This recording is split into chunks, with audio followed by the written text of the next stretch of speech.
Sometimes the bravest hearts beat inside the bodies others overlook. Sometimes salvation comes from the most unexpected places, wearing a calico dress and carrying groceries down a dusty street. In the small town of Dry Creek, New Mexico Territory, Clarabelle Finch knew what it meant to be invisible. At 58, she'd grown used to the whispers and sideways glances whenever she walked past the general store. But when death came for wealthy cattle baron Everett Cole that hot afternoon, Clarabelle saw the rifle barrels in the brush before anyone else. She threw herself in front of those bullets without thinking twice. As Everett knelt beside her on that blood-soaked road, he realized something that shook him to his core. The woman bleeding in his arms had just saved his life, and he didn't even know her name. What would a broken millionaire do for the woman who sacrificed everything for a stranger? Before we jump back in, tell us where you're tuning in from, and if this story touches you, make sure you're subscribed, because tomorrow I've saved something extra special for you. 3 months before that fateful afternoon, the morning sun painted the adobe buildings of Dry Creek in shades of gold and amber. The town stirred to life with the familiar rhythm of another day in the New Mexico Territory, roosters crowing, doors creaking open, and the gentle lowing of cattle in the distance. But for Clarabelle Finch, each dawn brought the same quiet ritual that had defined her life for the past 15 years. She rose before the sun touched her small cabin's windows, her movements careful and deliberate as she prepared for another day of tending to others.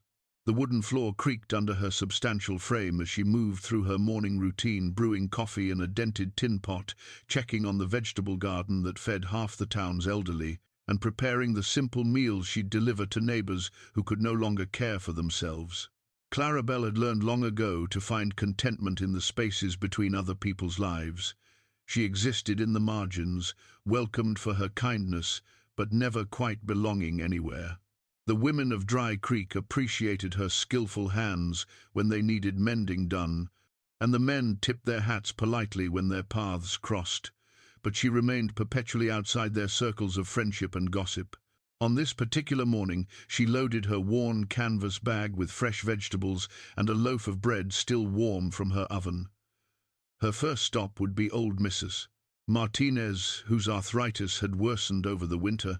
Then she'd visit Samuel Wright, the former blacksmith whose wife had passed 3 years prior, leaving him struggling with meals and companionship alike.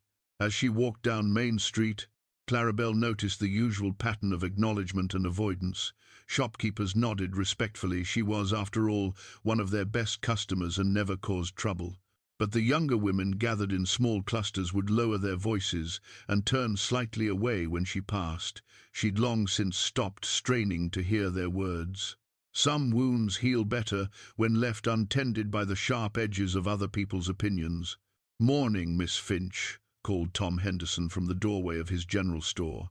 He was one of the few people who consistently used her proper name rather than the nickname that followed her through town. "Good morning, Tom. How's little Sarah's cough?" "Much better, thanks to that honey and herb mixture you brought by. Helen wanted me to thank you again." Clarabelle smiled and continued on her way, but not before catching the whispered conversation behind her. "Don't know why she bothers," came a voice she recognized as Mrs. Peterson. "It's not like anyone asked her to play nursemaid to the whole town." "Hush," replied another voice, though not unkindly. "She means well, and Lord knows some folks need the help.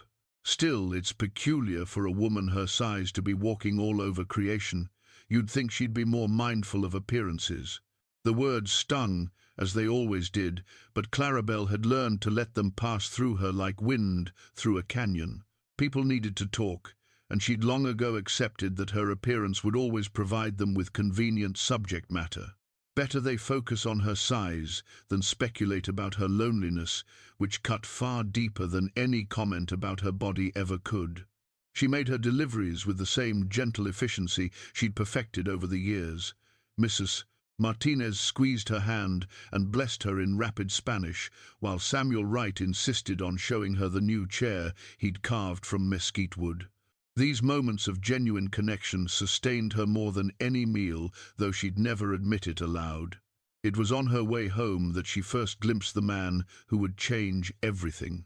Everett Cole sat on the porch of the Dry Creek Hotel, a solitary figure in an expensive black suit that seemed out of place in their dusty town.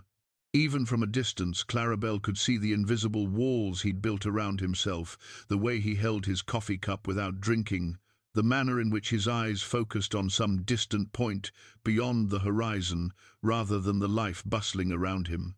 She'd heard the stories, of course. Everyone in 3 counties knew about Everett Cole, the cattle baron who'd built an empire from nothing, then lost the only thing that mattered to him. His wife, Sarah, had died 2 years ago in a riding accident, and according to the gossips, he'd barely spoken to another soul since the funeral. Clarabelle watched him absently turn something small and golden in his fingers. His wedding ring, she realized. Even in his grief, or perhaps because of it, he continued to wear the symbol of a love that existed now only in memory. The gesture spoke to something deep within her own understanding of loneliness. Their eyes met for just a moment across the dusty street. Everett's gaze was neither unkind nor particularly interested, simply the polite acknowledgement one stranger offers another. But Clarabelle saw something in those dark eyes that she recognized. The particular exhaustion that comes from carrying a broken heart through each day, pretending the weight doesn't threaten to buckle your knees. She nodded respectfully and continued walking, but the image of his solitary figure remained with her as she returned to her cabin. Here was a man who had everything the world said should matter: wealth, land, respect, and yet she could see that he was as invisible in his own way as she was in hers. Money might insulate him from cruel whispers, but it couldn't fill the empty spaces where love used to live. That evening, as Clarabelle sat on her small porch, mending Mrs. Garcia's torn shawl, she found herself wondering about Everett Cole's story.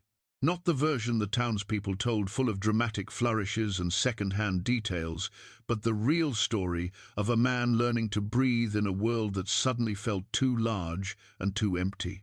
She understood something about that particular kind of suffocation. Though she'd never been married, she'd buried her parents within 6 months of each other 12 years ago, leaving her completely alone in the world. The difference was that no one expected her to grieve grandly or publicly. Her sorrow was as overlooked as the rest of her life, which had been both a blessing and a burden.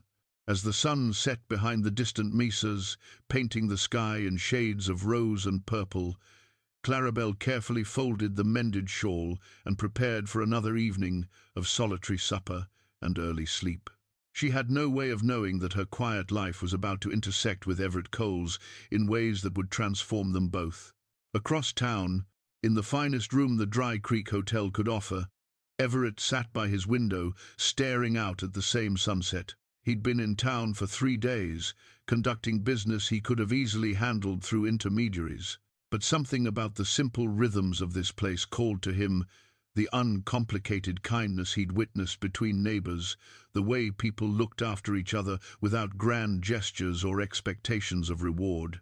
He'd noticed the large woman who moved through town like a gentle spirit, bringing comfort wherever she went. There was something in her manner that reminded him of Sarah's innate goodness, though he quickly pushed the comparison away. Nothing and no one should remind him of Sarah. That was the rule he'd lived by for 2 years, the boundary that kept his grief manageable and his days bearable. But rules, Everett was about to learn, meant very little when fate decided to intervene. He fingered his wedding ring again, a habit that had become as automatic as breathing. Tomorrow he would conclude his business and return to his ranch, to the isolation that had become both his punishment and his protection. He had no idea that tomorrow would never come as planned, and that a woman he'd barely noticed would soon become the most important person in his carefully controlled world. The night settled over Dry Creek with the whispered promise that some stories begin in the most ordinary moments. When 2 lonely souls exist in the same space without yet understanding that their separate paths are about to converge into something neither could have imagined alone. The morning of the ambush dawned clear and merciless, with the kind of heat that made the air shimmer like water over the dusty roads. Clarabelle had risen earlier than usual, unable to shake a peculiar restlessness that had kept her tossing through the night. Something felt different about this day, though she couldn't name what. She'd heard rumors at Henderson's store the previous afternoon, whispered conversations that stopped when she approached, fragments about trouble brewing and Cole's land. The gossip spoke of men asking questions about Everett's comings and goings, strangers who didn't belong in Dry Creek but had been spotted lurking near the hotel. As she prepared her usual rounds, Clarabelle made an impulsive decision. Instead of her normal route through town, she would take the long way to Mrs. Martinez's house, following the winding road that led past the turnoff to Everett's ranch. She told herself it was simply a pleasant change of scenery, but deep down she couldn't ignore the growing unease that gnawed at her chest. The road stretched before her like a ribbon of pale earth between scrub brush and mesquite trees. Her canvas bag, heavy with fresh vegetables and preserves, bumped gently against her hip as she walked.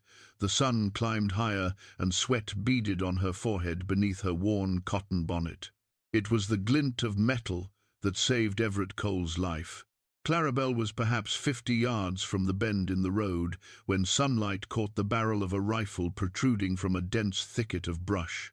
Her heart lurched as she realized what she was seeing: not one barrel, but 3, positioned at different angles to create a deadly crossfire. Someone was waiting in ambush. The sound of hoofbeats reached her ears, still distant but approaching fast. Without thinking, Clarabelle dropped her bag and ran toward the sound, her heavy frame moving with surprising speed despite the heat and dust. Her lungs burned and her legs protested, but she pushed forward, driven by an urgency she'd never felt before. Everett Cole rounded the bend at a steady canter, his black horse's hooves raising small clouds of dust. He sat tall in the saddle, lost in thought, completely unaware of the death waiting in the brush ahead. "Mr. Cole!" Clarabelle's voice cracked with exertion as she waved her arms frantically. "Stop!" "Don't!" The first shot rang out before she could finish her warning. The bullet whined past Everett's head, close enough that his hat flew off and tumbled into the dirt. His horse reared in terror, but Everett, a skilled horseman despite his grief, managed to keep his seat. Without hesitation, Clarabelle threw herself between the hidden gunmen and their target. The second shot took her in the shoulder, spinning her around with the force of impact. The third caught her in the side, and she crumpled to the dusty road like a broken doll, her blue calico dress blooming red with blood. Son of a... Everett's curse was lost in the thunder of gunfire as he drew his own pistol and returned fire toward the brush. The ambushers, their plan disrupted by Clarabelle's intervention, broke cover and fled rather than face a man who was clearly armed and alert. Everett leaped from his horse and knelt beside Clarabelle's fallen form. Her eyes were open but glazed with shock and pain, her breathing shallow and rapid. Blood soaked through her dress and pooled in the red dust beneath her. "Ma'am? Ma'am? Can you hear me?" Everett's voice was steady despite the adrenaline coursing through his veins. He'd seen enough wounded men during his younger days to know how serious her injuries were. Clarabelle's lips moved, but no sound emerged at first. Then, in a whisper so faint he had to lean close to hear it, Are you all right?" The question hit him like a physical blow. This woman, this stranger, who had just taken bullets meant for him, was asking about his welfare while bleeding into the dirt. "I'm fine, thanks to you. Don't try to talk now. I'm going to get you help." Everett stripped off his jacket and pressed it against the worst of her wounds, trying to stem the bleeding. His hands, accustomed to handling business deals worth thousands of dollars, shook as he worked to save a life that had been offered freely for his own. "What's your name?" he asked, needing to anchor her consciousness while he figured out how to get her to safety. Clarabelle Finch," she managed, her voice growing weaker. "Clarabelle," he repeated, as if testing how the name felt on his tongue. "I'm Everett Cole, and I owe you my life." Her eyes found his face, and despite the pain that must have been overwhelming, she attempted a small smile. "Everyone deserves to live." Those simple words would echo in Everett's mind for weeks to come, but in that moment, all that mattered was keeping her breathing until help arrived. He lifted her as gently as possible, amazed at his own strength as adrenaline overcame the physical challenge of carrying her substantial weight. His horse, trained for cattle work, stood steady as he managed to lift Clarabelle across the saddle before mounting behind her. The ride to town was the longest 15 minutes of Everett's life. He held Clarabelle against him, feeling the warmth of her blood seeping through his shirt, listening to her labored breathing, and praying to a God he'd stopped believing in when Sarah died. "Stay with me, Clarabelle," he murmured as they approached the outskirts of Dry Creek. "Just stay with me." Dr. Patterson was just finishing his morning coffee when Everett kicked open the door to his clinic, carrying Clarabelle's unconscious form. The elderly physician took one look at her condition and immediately began barking orders. "Put her on the table. Careful of her head. What happened?" "Gunshot wounds. 2 of them. She was trying to save my life." Everett's voice was hoarse with emotion he hadn't felt in 2 years. Dr. Patterson's weathered hands moved with practiced efficiency as he examined Clarabelle's wounds. His expression grew increasingly grim. The shoulder wound missed the major vessels, but the one in her side. He paused, meeting Everett's eyes. "It's bad, Mr. Cole, very bad. The bullet's still in there, and there's significant internal bleeding. Can you save her?" "I can try. But you should know, even if she survives the surgery, recovery will be long and difficult. She'll need constant care." "Whatever she needs," Everett said without hesitation. "Whatever it costs." Dr. Patterson looked at him with surprise. Everyone in town knew Everett Cole kept to himself, barely acknowledging the existence of others. Yet here he was, promising unlimited resources for a woman most folks dismissed as Big Belle. "All right then. You'll need to wait outside. This is going to take a while." As the doctor prepared for surgery, Everett found himself pacing the small waiting area like a caged animal. His mind raced with questions he couldn't answer. Who had tried to kill him? Why? And how had this woman, this stranger whose name he'd learned only minutes ago, been brave enough to throw herself into harm's way for someone she barely knew? Hours passed. The sun moved across the sky, and still Dr. Patterson worked behind the closed door. Finally, as the shadows began to lengthen, the doctor emerged, his surgical apron stained with blood, exhaustion etched in every line of his face. "She's alive," he said simply. "The surgery was touch and go, but I managed to remove the bullet and stop the bleeding. Whether she'll wake up well, that's in God's hands now." Everett sank into a chair, relief washing over him like a physical force. Only then did he realize he was still wearing his blood-stained shirt, still covered in the evidence of Clarabelle Finch's sacrifice. "Can I see her?" "She's unconscious, and likely will be for some time. But yes, you can sit with her if you'd like." Everett entered the small recovery room, where Clarabelle lay pale and still beneath white sheets. Her breathing was shallow but steady, and some color had returned to her cheeks. The doctor's medical bag sat open on a nearby table, its instruments cleaned and ready for whatever complications might arise. He pulled a chair close to her bedside and sat down heavily, suddenly aware of how tired he was. As he watched her sleep, he found himself really looking at her for the first time. Beneath the swelling from her injuries, he could see that she had a kind face, gentle eyes, even closed, and a mouth that seemed shaped for smiling. This woman had saved his life without knowing anything about him except that he was in danger. She hadn't calculated the cost or weighed the benefits. She'd simply seen another human being in mortal peril and acted. When was the last time anyone had shown him such selfless courage?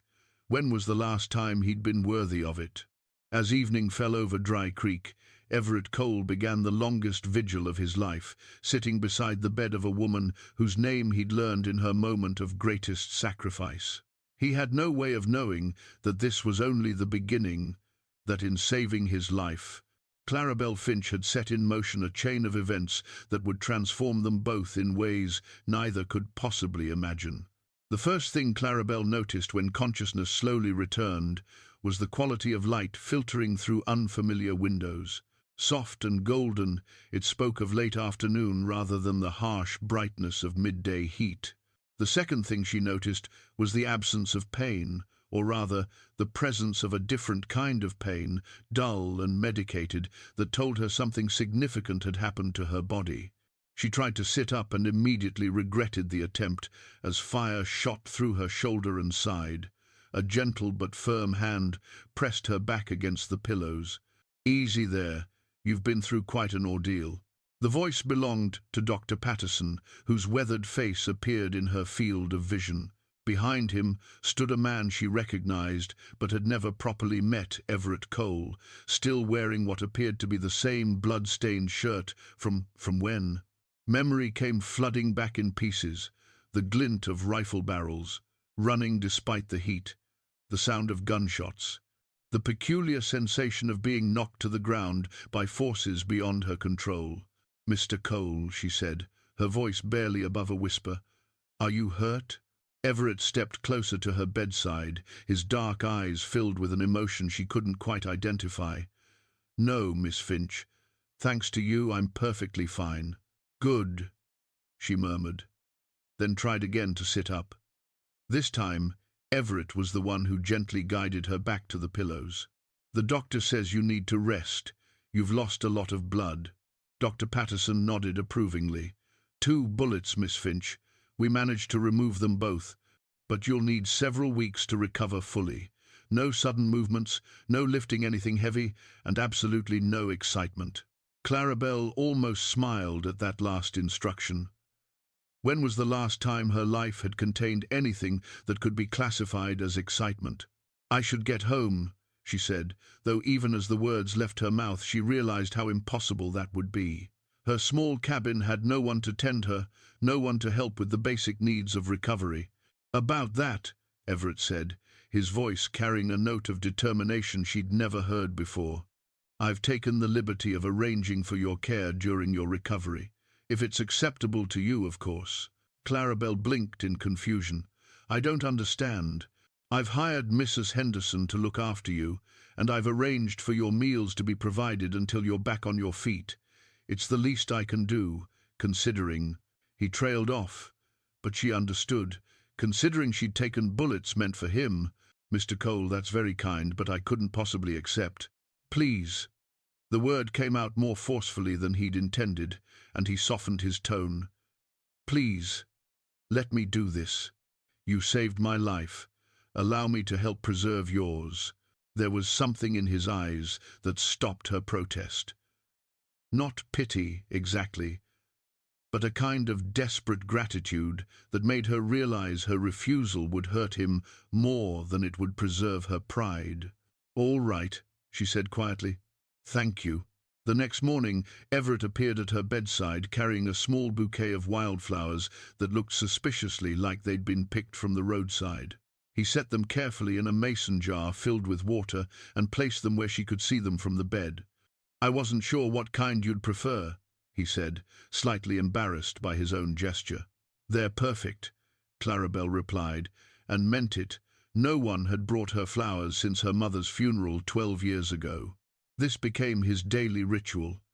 Each morning he would arrive with some small offering flowers, a book he thought she might enjoy, a particularly fine piece of fruit from the hotel's kitchen. He would sit in the chair beside her bed and make awkward conversation about the weather, the progress of his business in town, anything except the obvious questions that hung between them. On the 4th day of her recovery, Clarabelle felt strong enough to ask the question that had been weighing on her mind.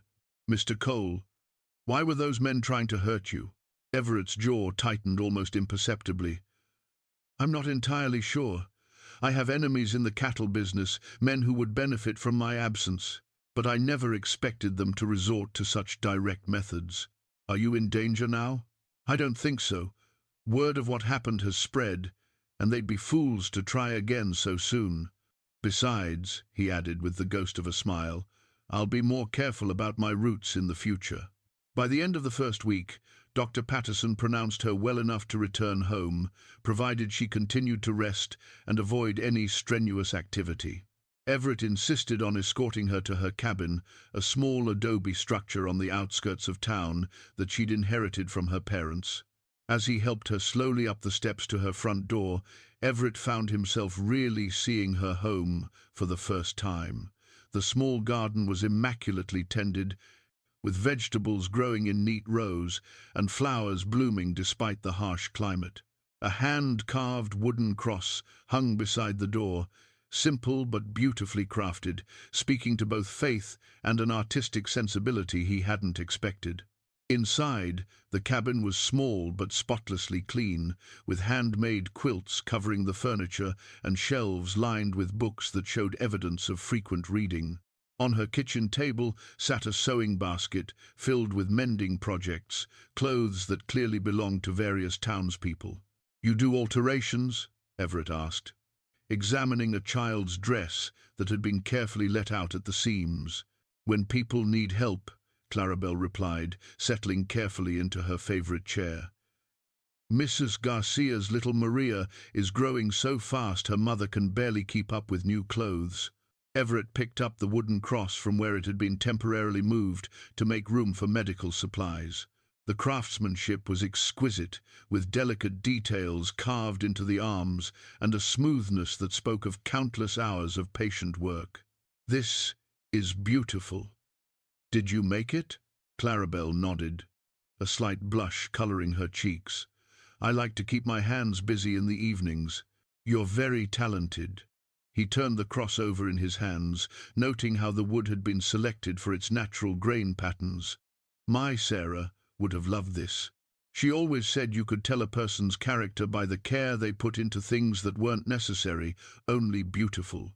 It was the first time he'd mentioned his wife to anyone in 2 years, and the words seemed to surprise him as much as they did Clarabelle. "She sounds like a wise woman," Clarabelle said gently. She was. Everett set the cross back in its place with careful reverence. "She would have liked you, I think. You have the same way of seeing good in everything."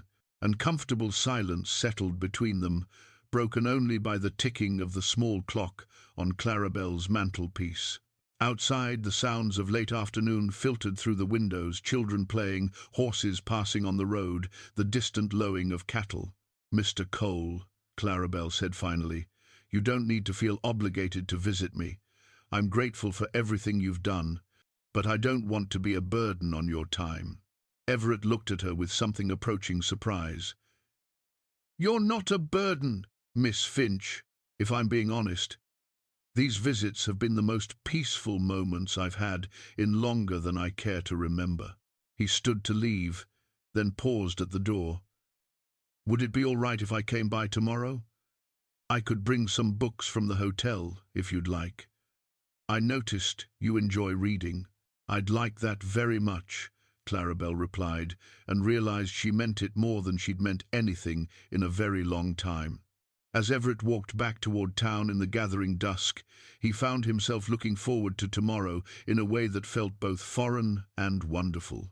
For the first time in 2 years, he had a reason to wake up that had nothing to do with obligation and everything to do with the simple pleasure of human connection.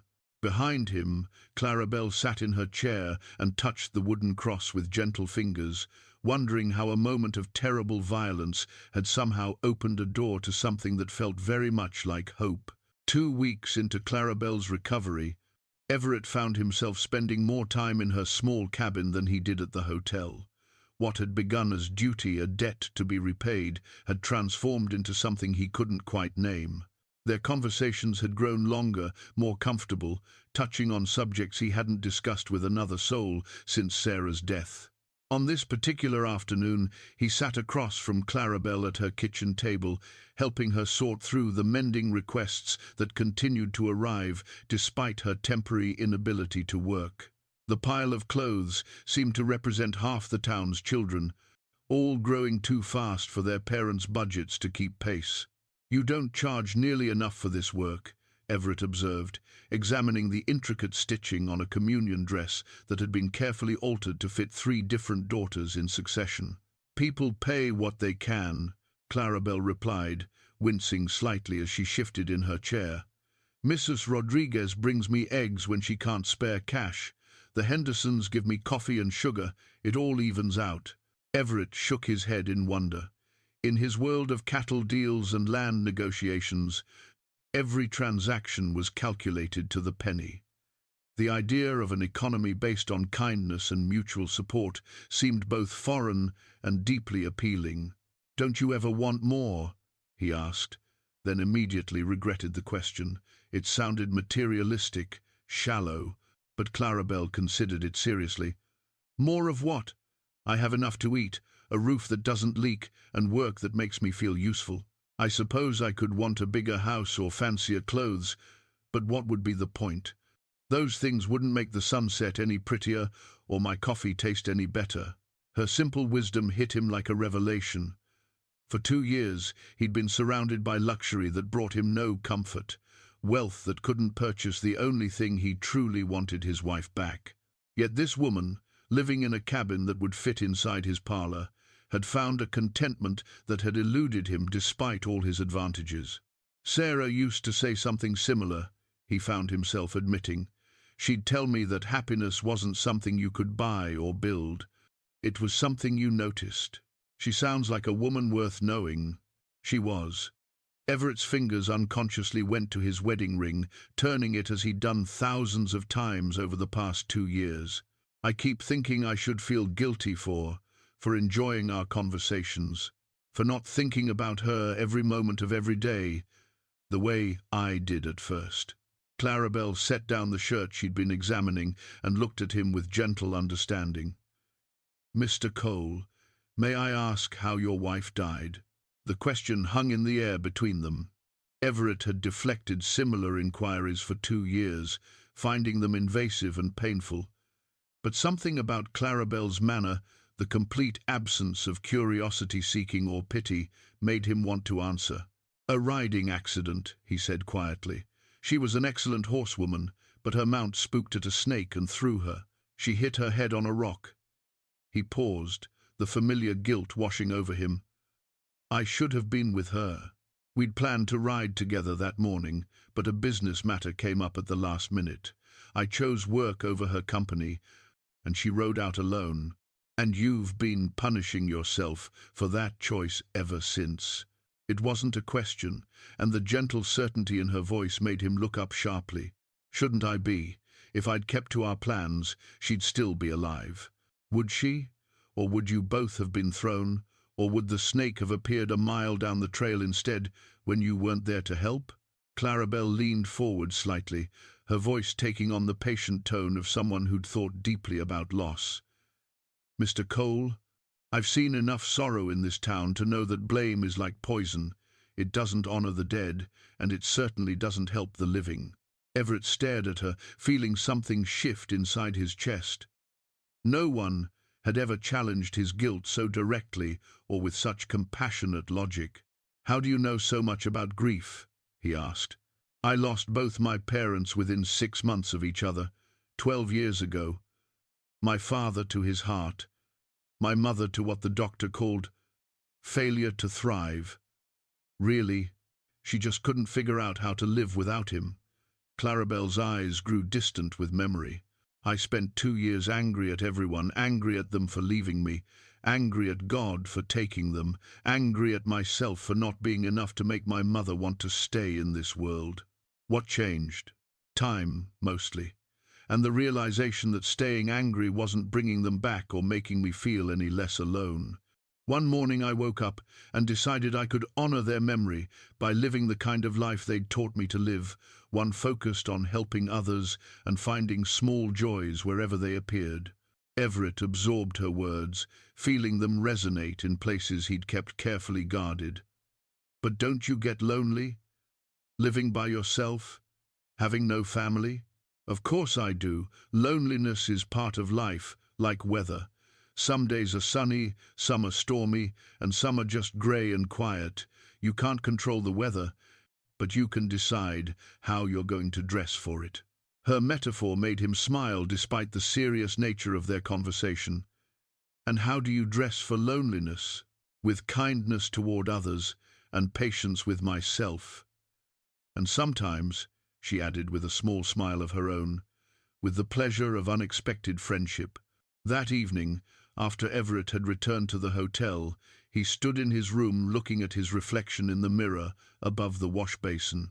For the first time in 2 years, he deliberately slipped his wedding ring off his finger and set it on the bedside table. The action felt both momentous and terrifyingly simple. Sarah's portrait, which he'd carried with him since her death, sat propped against the lamp where he could see it from the bed. Her smile seemed different tonight, not accusatory or mournful, but gentle, understanding, almost as if she approved of the small step he'd taken toward letting healing begin. He thought about Clarabelle's words about grief being like weather, and realized she was right. He'd been standing in the storm for 2 years, refusing shelter, believing that getting wet was somehow a tribute to what he'd lost.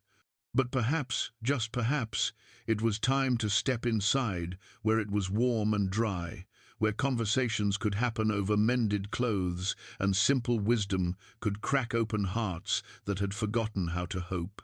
Tomorrow he would visit Clarabelle again, and maybe this time he would tell her about the ranch, about the empty rooms that echoed with memories, about the way her presence had begun to fill spaces he'd thought would remain hollow forever.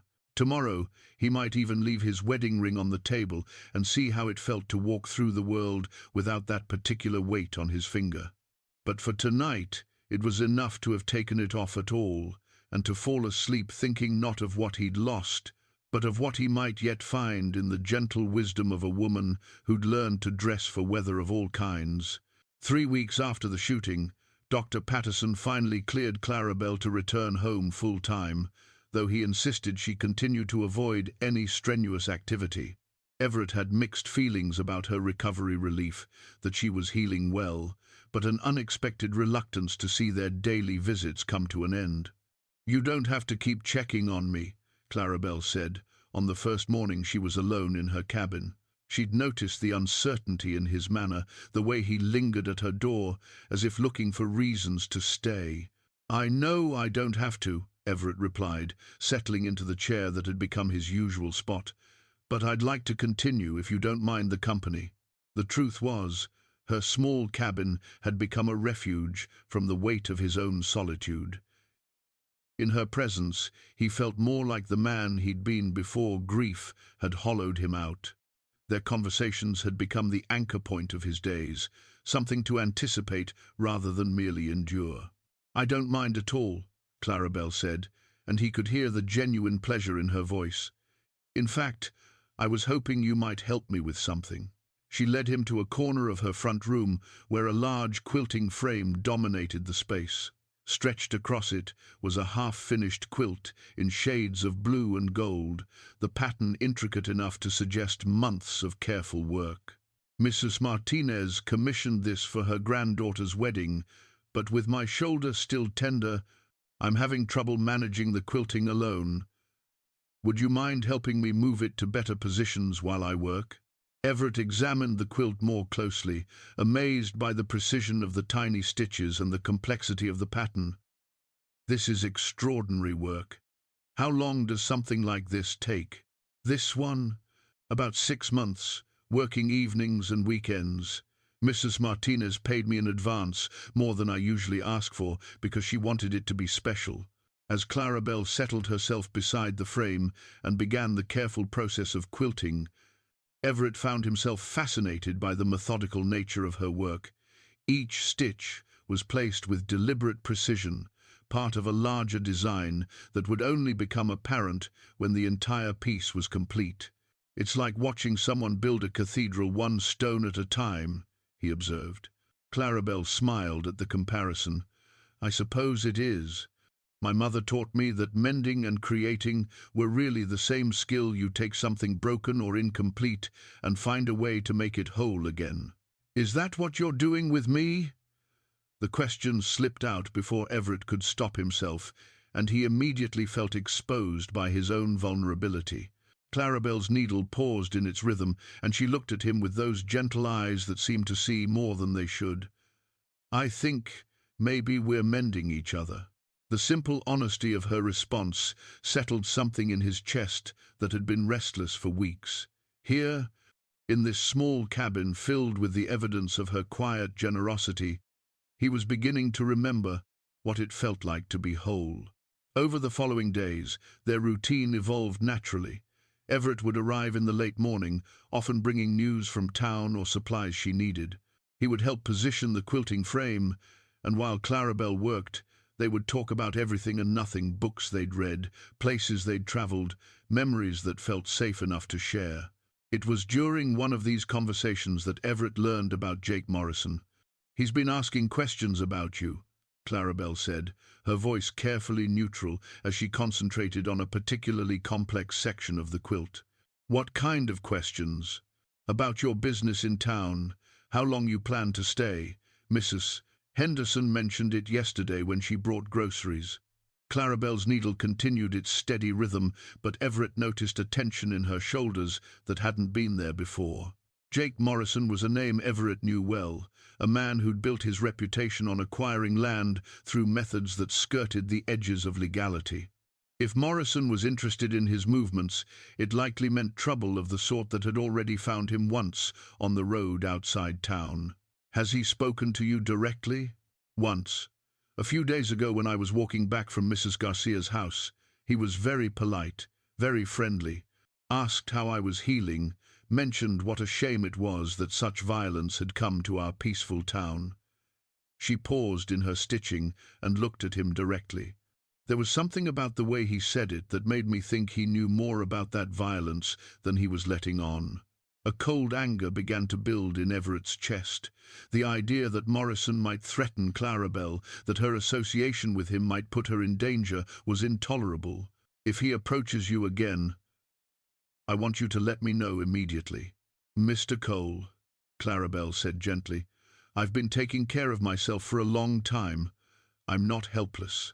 "I know you're not helpless. What you did on that road proved you're the bravest person I've ever met. But Morrison is dangerous, and if he thinks you know something, or that you might interfere with his plans—" He couldn't finish the sentence, couldn't voice his fear that her courage might put her in Morrison's crosshairs. Clarabelle set down her needle and reached across the space between them to touch his hand briefly. The gesture was so natural, so comforting, that it took his breath away. "I'll be careful," she promised, "and I'll let you know if anything worries me."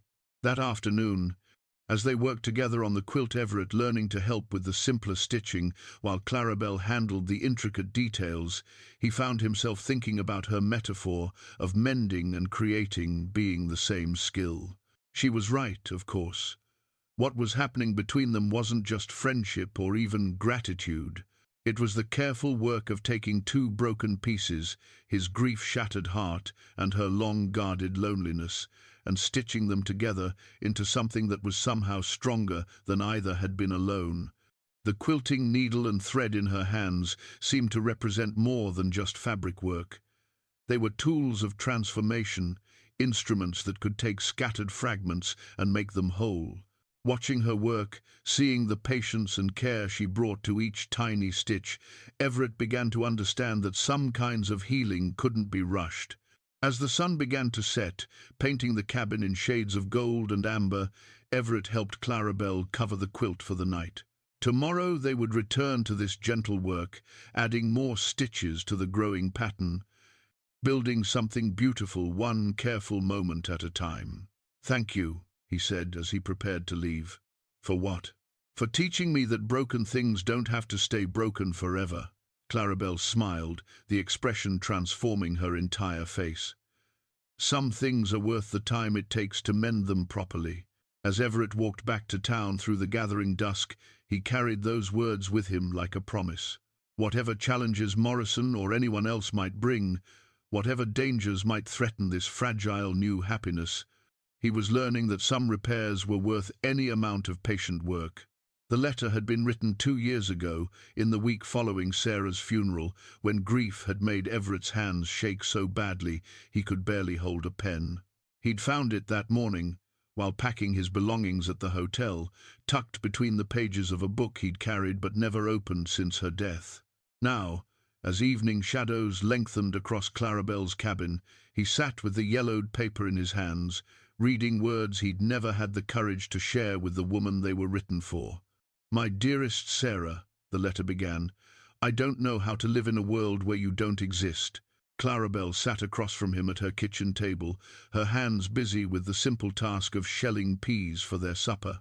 When Everett had arrived that afternoon, she'd sensed something different about him, a restlessness, a weight that seemed heavier than usual. "You don't have to read it aloud," she said gently, noticing how his hands trembled slightly as he held the paper. "I think maybe I do," Everett replied. "I've been carrying these words for 2 years, and they've gotten so heavy I can barely breathe around them." He cleared his throat and began again. "I don't know how to live in a world where you don't exist. Everyone tells me the pain will ease with time, but I don't want it to ease. The pain is all I have left of you, and if it fades, what will I have then?" Clarabelle's hands stilled in their work. She could hear the raw anguish in his voice, the way the words caught in his throat as if they were still too sharp to speak easily. "I keep thinking about that last morning," Everett continued reading, "how you asked me to ride with you, and I said I had business to attend to. Business, Sarah. As if there was anything more important than spending time with you. As if there would always be another morning, another chance." He paused, looking up at Clarabelle. "I wrote this sitting in our bedroom, surrounded by her clothes, her books, all the small things that made up a life. I thought if I could just explain to her how sorry I was. Guilt makes us believe we can change the past by suffering enough in the present," Clarabelle said quietly. "But the past isn't listening, and the suffering doesn't honor anyone." Everett nodded, understanding the truth of her words, even as his heart resisted them. "There's more." He looked back at the letter. "I promise I'll never forget you. I promise I'll never love anyone else the way I loved you. I promise I'll carry this pain until the day I die, because it's the only way I know to prove that you mattered." The words hung in the air between them, and Clarabelle felt her heart break a little for this man who'd turned love into a prison. "Oh, Everett," she whispered, and he noticed it was the first time she'd used his given name. "I meant every word when I wrote it," he said. "But now, sitting here with you, feeling something I thought was dead forever, stirring back to life, I don't know how to reconcile the promises I made to a ghost with the man I'm becoming." Clarabelle set aside her bowl of peas and moved to sit beside him. "May I tell you what I think Sarah would say about those promises?" Everett nodded, not trusting his voice. "I think she'd say that love isn't about preserving pain. I think she'd say that the best way to honor what you had together would be to remain open to joy, to connection, to the possibility of love taking new forms." "How can you be so certain?" "Because that's what love does. It multiplies rather than diminishes. The love you had with Sarah doesn't become less real or less precious because you discover you're capable of loving again. It becomes the foundation that makes new love possible."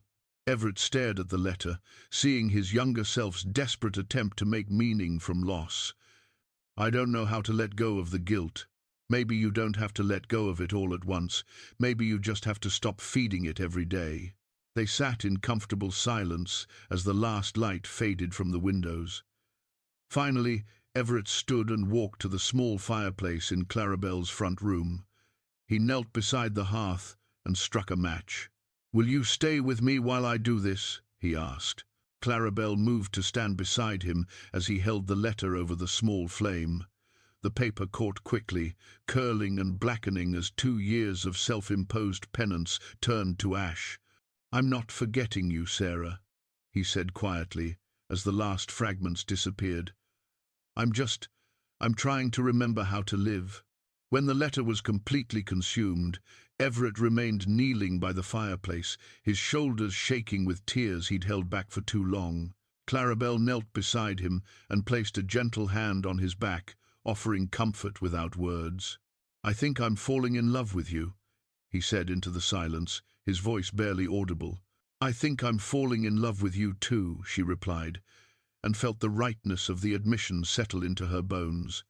They stayed like that for a long time, kneeling side by side in the soft glow of the fireplace, not touching except for her hand on his back, letting the magnitude of what was happening between them take root in the space between one breath and the next.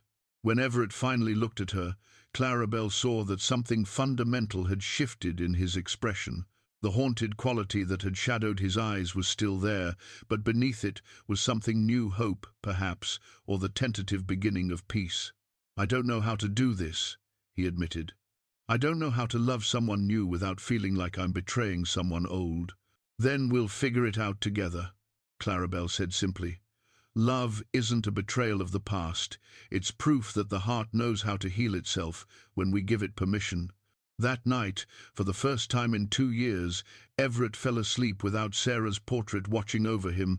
Instead, he dreamed of quilts being stitched together one careful thread at a time, of letters turning to ash and rising as something lighter, of hands that knew how to mend what was broken and create something entirely new from the pieces that remained.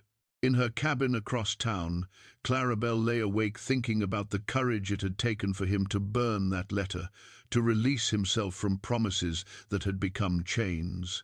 She understood that this was only the beginning, that loving someone, learning to heal, would require patience, gentleness, and faith that some wounds could close if given enough time and care. But as she drifted toward sleep, she felt something she hadn't experienced in years. The sweet anticipation of tomorrow and all the possibilities it might bring. The documents arrived on a Tuesday morning, delivered by a nervous-looking clerk from the territorial courthouse who seemed eager to escape Dry Creek as quickly as possible. Everett was sharing coffee with Clarabelle on her front porch when the young man approached, his official satchel clutched protectively against his chest. "Mr. Cole, I have papers for you, sir. Legal documents that require your immediate attention." Everett accepted the thick envelope with growing unease. The return address showed Morrison's lawyer, a man known throughout the territory for his willingness to bend the law in service of his client's ambitions. "What is it?" Clarabelle asked, noticing how his face had darkened as he read. "Morrison is claiming I've been grazing my cattle on land that belongs to him. He's demanding immediate payment for damages and threatening legal action if I don't vacate what he calls his property within 30 days. Everett's hands shook with anger as he continued reading. "He's claiming ownership of nearly half my ranch land my family has held for 20 years. Can he do that?" "Not legally. But Morrison doesn't seem concerned with legality." Everett set the papers aside and rubbed his temples where a headache was beginning to form. "This is why those men tried to kill me.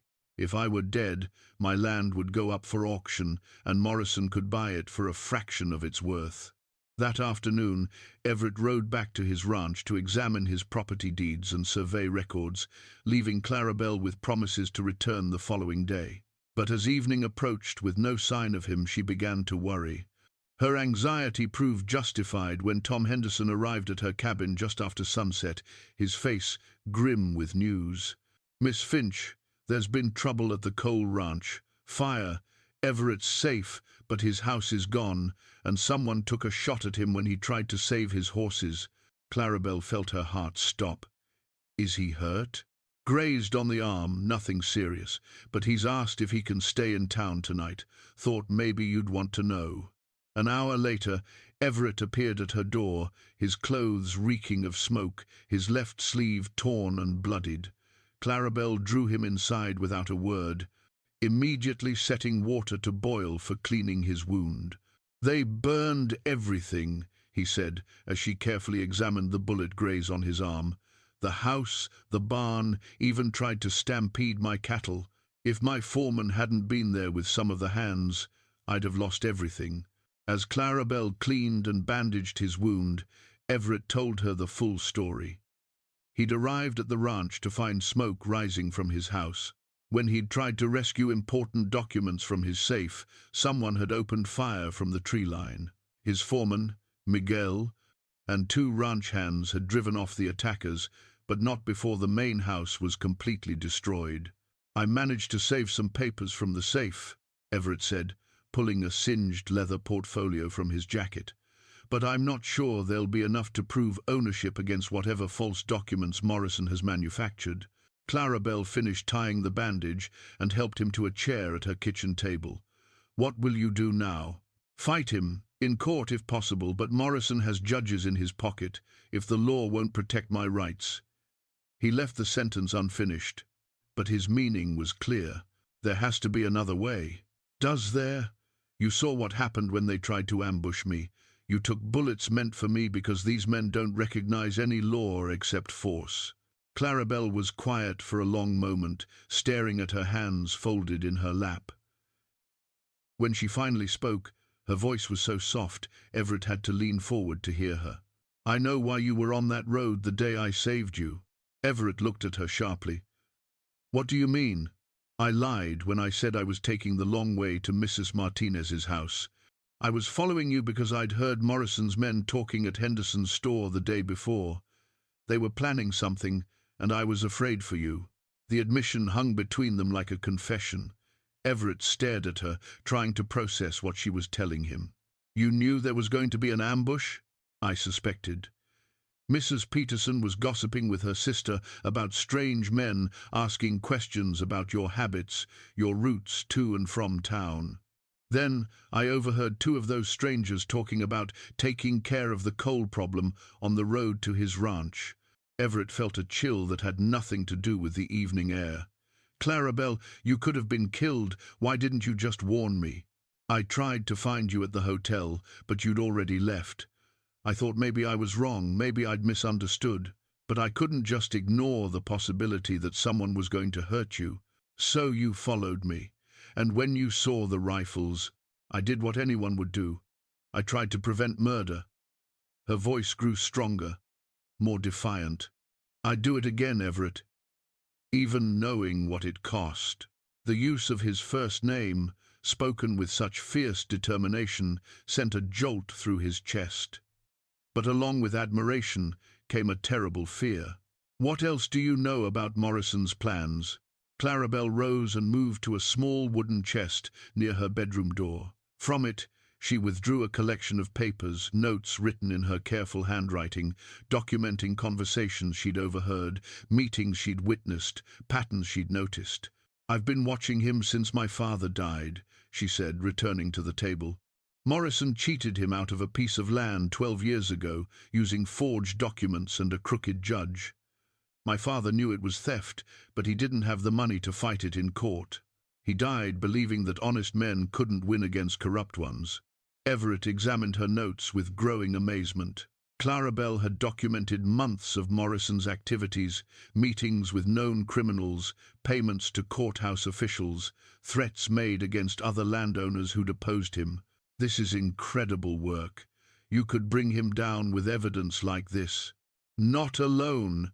I couldn't.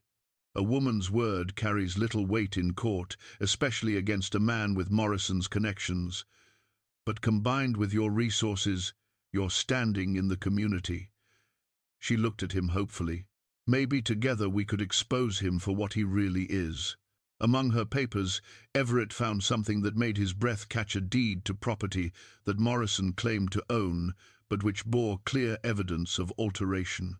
The original property lines had been changed with different ink, and the signature had been traced over to disguise the forgery. "Where did you get this?" "Morrison's office. I've been cleaning for his clerk's wife for the past 6 months. She mentioned that her husband sometimes brought work home, and I offered to help with household chores to supplement my income." Clarabelle's cheeks colored slightly. "I wasn't originally looking for evidence against Morrison. I was just trying to understand how he'd stolen from my father. But when I saw documents related to your land, I realized his corruption was much larger than I'd imagined." Everett stared at this woman who had risked everything, first her life, Now her reputation and safety to protect him from a danger she'd discovered through her own investigation into past wrongs. The quiet seamstress who mended clothes and cared for neighbors had been conducting a one-woman campaign against the most powerful criminal in the territory. "Clarabelle, do you understand what you've done? If Morrison discovers you have these documents, he'll try to kill me, just like he tried to kill you." She met his eyes steadily. "I know the risks, Everett, but some things are worth the danger. This isn't your fight. It became my fight the moment he tried to murder a good man for the crime of owning something he wanted."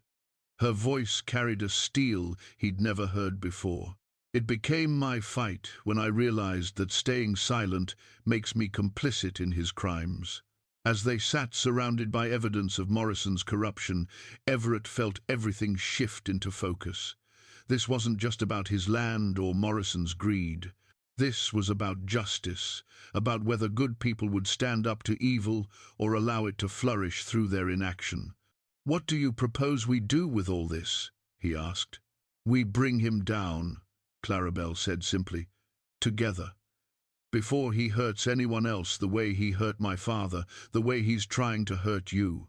Looking at her in the lamplight, her gentle face set with determination, Everett realized that he'd fallen in love not just with her kindness, but with her courage, a quiet, steadfast bravery that had been working against injustice long before he'd arrived to complicate her careful plans. "All right," he said, reaching across the table to take her hand. "Together." The ultimatum arrived at dawn, delivered by one of Morrison's men, who rode up to Clarabelle's cabin like a messenger of doom. Everett answered the door with his hand resting on the butt of his pistol, while Clarabelle stood behind him, her heart hammering against her ribs. "Message from Mr. Morrison," the rider said, his voice carrying the practiced indifference of a man accustomed to delivering threats. "You got until tomorrow night to clear out of the territory, Cole. Both of you. Seems word's gotten around that certain documents have gone missing from certain offices, and Mr. Morrison don't take kindly to theft." "Tell Morrison he can go to hell," Everett replied evenly. The man smiled without warmth. "Expected you might say something like that, Mr. Morrison also wanted me to mention that accidents can happen to anyone in this territory, even to lady seamstresses who stick their noses where they don't belong." His eyes flicked to Clarabelle with unmistakable menace. "Be a real shame if something happened to such a generous member of the community." After the rider disappeared in a cloud of dust, Everett and Clarabelle stood in the doorway watching the sun climb over the horizon. The beauty of the morning felt mocking in the face of Morrison's naked threats. "We could leave," Everett said quietly. "Take what we can carry and start over somewhere else. Is that what you want to do?" Everett looked at her, this woman who had taught him about courage without fanfare, about standing up to evil simply because it was the right thing to do. "No, I'm tired of running from fights I should have faced years ago, but I won't make that choice for you." "Then we stay," Clarabelle said simply. "And we finish this." By noon, word of Morrison's ultimatum had spread through Dry Creek like wildfire. To Everett's surprise, instead of distancing themselves from the conflict, the townspeople began arriving at Clarabelle's cabin in small groups throughout the day. Tom Henderson was the first, carrying a shotgun and a grim expression. "Heard you could use some help," he said without preamble. Dr. Patterson came next, his medical bag in one hand and his father's old rifle in the other. "Been waiting 20 years for someone to stand up to that son of a bitch," he said, startling Clarabelle with his uncharacteristic profanity. Mrs. Martinez arrived with her 3 grown sons, all of them armed and looking like they'd rather be here than anywhere else on earth. "Morrison cheated my cousin out of his farm 5 years ago," she explained. "Time someone made him pay." By evening, nearly 24 men and women had gathered in and around Clarabelle's small cabin. Some brought weapons, others brought food and medical supplies, all brought a determination that Morrison's reign of terror had gone on long enough. Samuel Wright, the old blacksmith, approached Everett as the sun began to set. In his weathered hands he carried a gun belt with a Colt .45 revolver that gleamed despite its obvious age. "This belonged to my daddy, and his daddy before him," Samuel said, offering the gun to Everett. "Been in our family since the war. Figured a man standing against the likes of Morrison ought to be carrying something with some history behind it." Everett accepted the weapon with the reverence it deserved. The leather of the gun belt was worn smooth by decades of use, and the grip of the Colt fitted his hand as if it had been made for him. More than just a tool, it felt like a connection to all the men who had stood against injustice before him. "Thank you, Samuel. I'll try to be worthy of it." "Hell, son, you already are. What you're doing here, what both of you are doing, that's what this old gun was meant for." As full darkness fell, the defenders of Dry Creek gathered around Clarabelle's kitchen table to plan their strategy. Spread before them were maps of the town, sketches of Morrison's ranch, and the evidence Clarabelle had so carefully collected. "Morrison will come with everything he's got," predicted Miguel, Everett's foreman, who had ridden in from what remained of the ranch. "He can't afford to let you live now, not with what you know." "How many men does he have?" asked Tom Henderson. "Maybe 15, 20 at most. But they're all killers, not just hired hands." Dr. Patterson studied the town map with tactical precision that surprised everyone. "We have the advantage of knowing the terrain. Most of us were born here. We know every building, every alley, every place a man might take cover." "What about the innocent folks?" Mrs. Martinez asked. "My sister's family lives right on Main Street." "Already thought of that," Clarabelle said. "I've been visiting families all afternoon, suggesting they might want to spend tomorrow night visiting relatives in other towns. Most seem to understand, without me having to spell out the danger."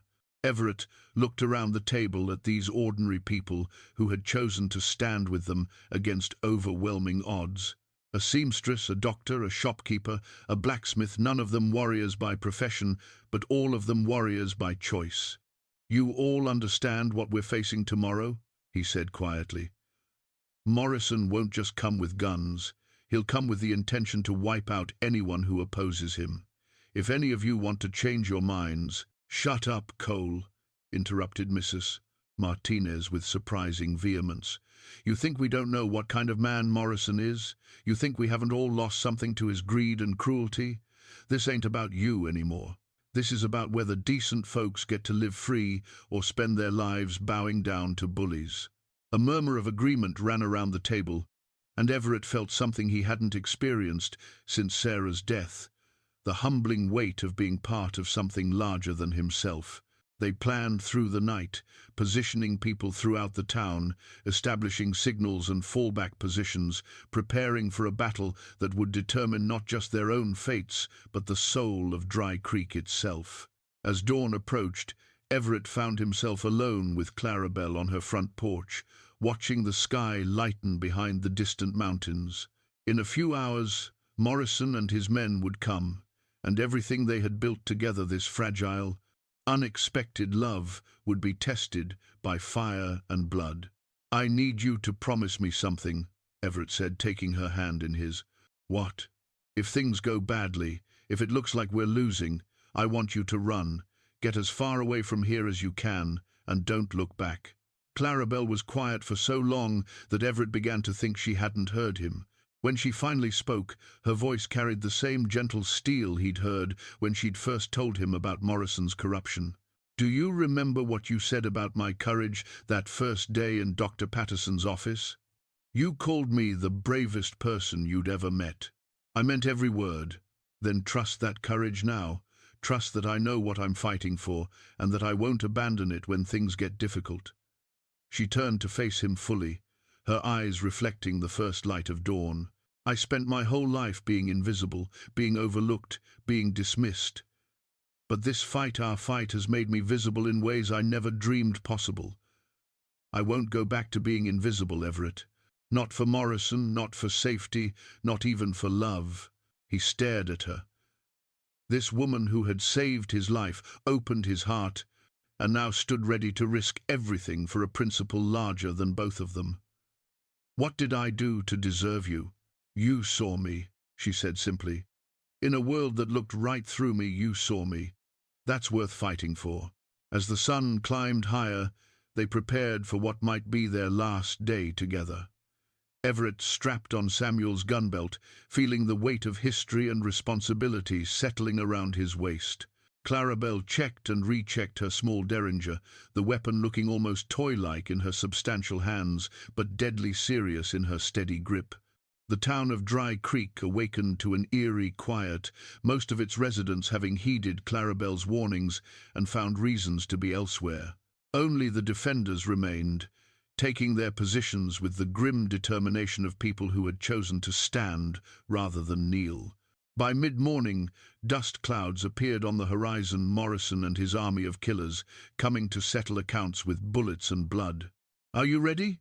Everett asked Clarabelle, as they took their position behind the general store's loading dock. "I've been ready my whole life," she replied, and meant it with every fibre of her being.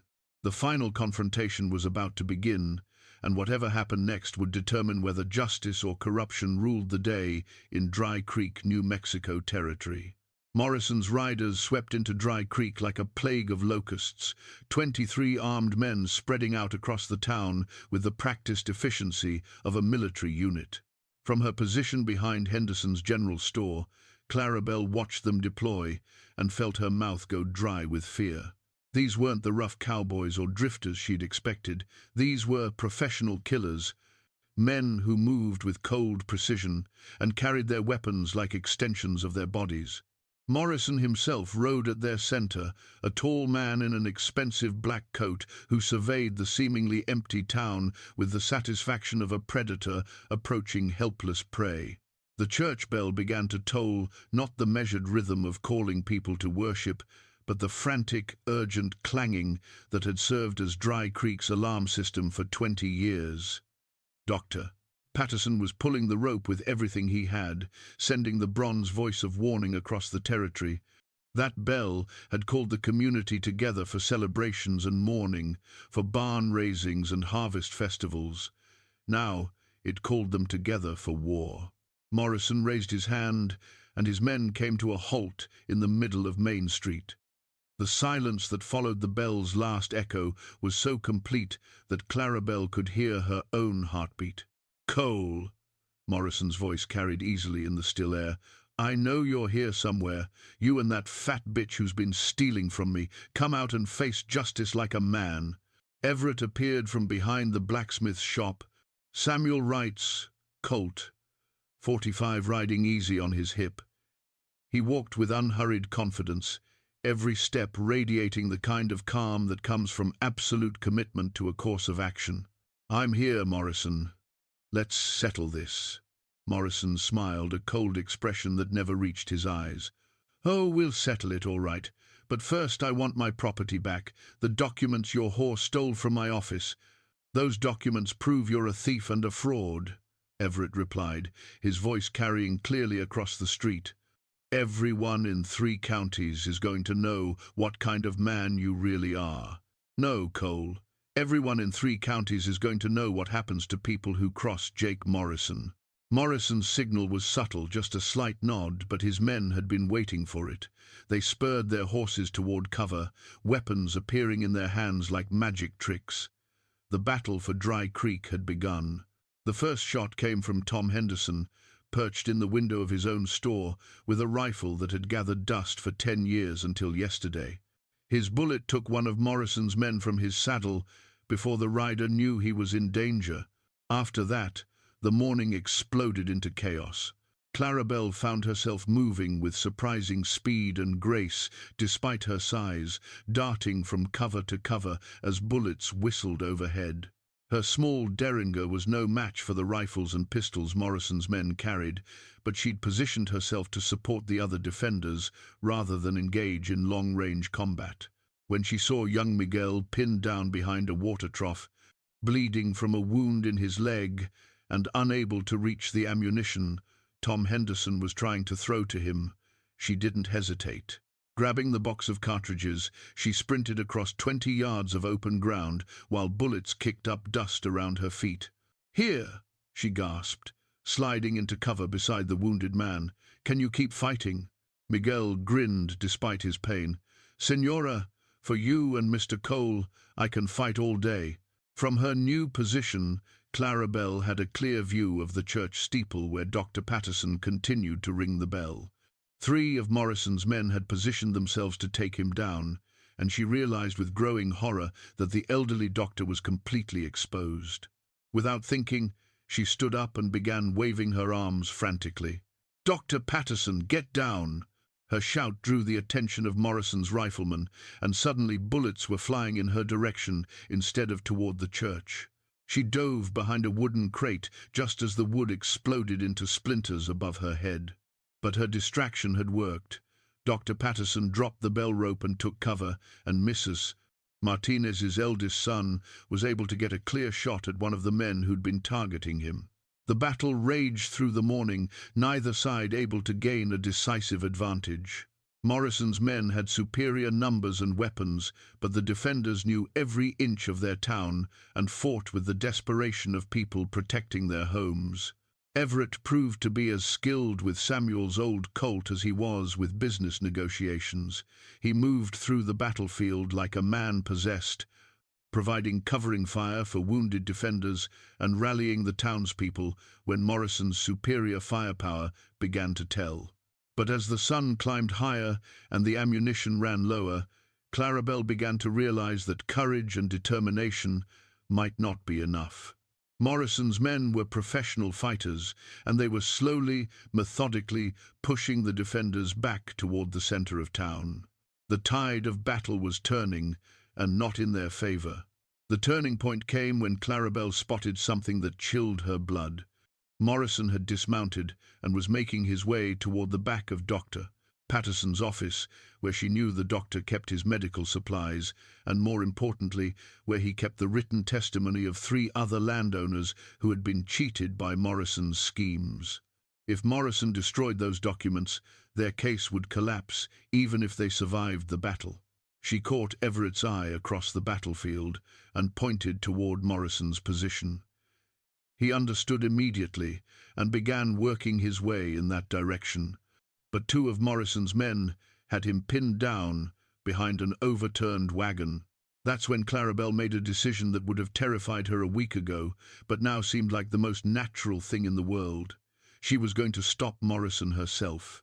Moving carefully from shadow to shadow, she worked her way around the edge of the battle until she reached the alley behind the doctor's office. Morrison was already inside, and she could hear him smashing furniture as he searched for the hidden documents. Clarabelle checked her Derringer 2 shots. That's all she had. Against a man who had killed more people than she could count, 2 shots didn't seem like much. But sometimes, she told herself, it wasn't about having enough ammunition. Sometimes it was about having enough determination. She slipped through the back door of the office just as Morrison located Dr. Patterson's safe. He was kneeling before it, working with tools that suggested this wasn't his first safe-cracking expedition. "Stop right there," Clarabelle said, her voice steadier than she felt. Morrison looked up without apparent concern, taking in her size, her gender, and her small weapon with obvious amusement. "Well, well, the fat seamstress thinks she's a gunfighter." He slowly stood, his hands moving toward his own pistol with practiced confidence. "You really think you can outdraw me, lady? I've killed men twice your size and 10 times faster than you." "I don't need to be fast," Clarabelle replied calmly. "I just need to be right." But instead of drawing her weapon, she did something that caught Morrison completely off guard. She began to speak, loudly enough that her voice carried through the thin walls to the street beyond. "Ladies and gentlemen of Dry Creek, Jake Morrison is in Dr. Patterson's office, trying to steal documents that prove he murdered Samuel Chen for his water rights 3 years ago." Morrison's face went white. The Chen murder was his deepest secret, the crime he'd convinced everyone was the result of claim jumpers from Mexico. "Shut your mouth, you fat cow." But Clarabelle continued, her voice rising above the sounds of battle outside. "He's also looking for proof that he poisoned the Garrett family's well and forged Judge Harrison's signature on at least 12 property deeds." Morrison's gun was in his hand now, pointed straight at her heart. "I said shut up. The proof is in that safe," Clarabelle shouted. "Written confessions, signed documents, everything you need to see Jake Morrison hanged for the murderer he is." Morrison's finger tightened on the trigger, but before he could fire, footsteps thundered outside the office. Tom Henderson burst through the front door, followed by Miguel and 2 other defenders who had heard Clarabelle's revelations. In the moment of distraction, Clarabelle acted. Not with her derringer, but with something far more effective. She grabbed the oil lamp from Dr. Patterson's desk and hurled it at Morrison's feet. The glass shattered, and flames erupted across the wooden floor. Morrison jumped backward, cursing, and in his haste to avoid the fire, he dropped his gun. Everett appeared in the doorway, Samuel's Colt in his hand, and suddenly Morrison found himself surrounded by armed, angry townspeople in a room rapidly filling with smoke. "It's over, Morrison," Everett said quietly. But Morrison wasn't finished. From his coat, he produced a folded paper, the deed to Everett's ranch, already made out in Morrison's name and waiting only for Everett's death to make it legal. "You think this changes anything?" Morrison snarled, waving the forged deed. "You think your testimony matters? I own half the judges in this territory." "Maybe," Everett said. "But you made one mistake." "What's that?" Everett smiled grimly. "You told everyone in earshot exactly which documents are in that safe. Every man here heard you, and they're all witnesses now." Tom Henderson stepped forward, his face grim with purpose. "Jake Morrison, by the authority vested in me as an elected representative of this territory, I'm placing you under arrest for murder, theft, arson, and conspiracy." Morrison laughed bitterly. "You think I'm going to prison? You think I'm going to hang for the likes of you people?"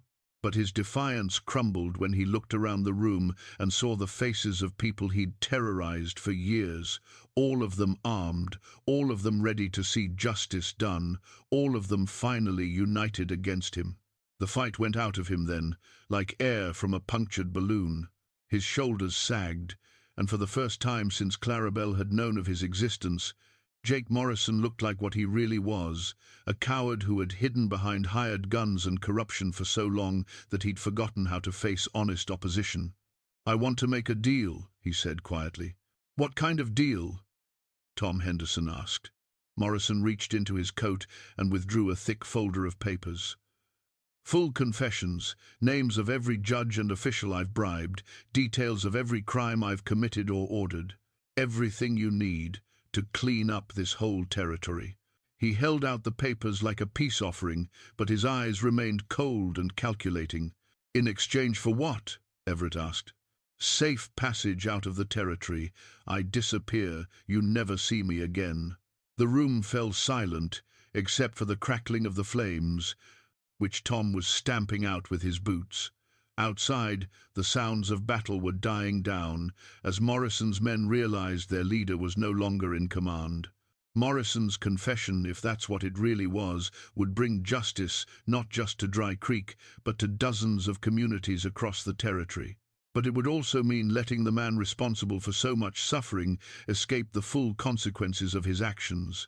6 months later, the church bells of Dry Creek rang with a sound that had nothing to do with danger or alarm. They pealed with joy, calling the community together for the wedding of Everett Cole and Clarabelle Finch, a celebration that had been the talk of 3 counties since the invitations were hand-delivered by the bride herself.